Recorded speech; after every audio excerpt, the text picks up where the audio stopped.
চট্টগ্রামের ফুসফুস খ্যাত সিআরবি এলাকায় হাসপাতাল স্থাপনের প্রকল্প চালার উদ্যোগের খবরে ফের আন্দোলনে নেমেছেন সচেতন নাগরিক এবং পরিবেশবাদীরা। সকালে নগরীর সিআরবি ৭ রাস্তার মোড়ে মানববন্ধন করে সিআরবি নাগরিক মঞ্চ। এ সময় বক্তারা বলেন, সরকার ঘোষিত মাস্টার প্ল্যান অনুযায়ী হেরিটেজ জোন সিআরবিতে হাসপাতাল বা অন্য কোনো স্থাপনা করতে দেওয়া হবে না। এ সময় তারা আরও বলেন, যথাযথ উদ্যোগের অভাবে পৃথিবীর অন্যতম নান্দনিক শহর চট্টগ্রামের সবুজ এলাকা বিলুপ্ত হয়ে গেছে। তাই যে কোনো উপায়ে সিআরবিতে হাসপাতাল নির্মাণ বন্ধ করে প্রাকৃতিক সৌন্দর্য ঐতিহ্য রক্ষা করতে হবে।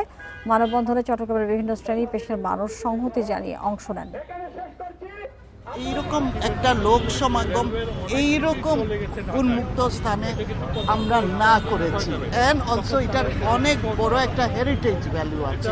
প্রশাসন কি চায়? এটা কি ধারাবাহিকতা, যে ৩ বছর ৪ বছর পর আমরা আন্দোলন করব আর তারা আবার ঘুরে ফিরে এই জায়গাতেই আসবে?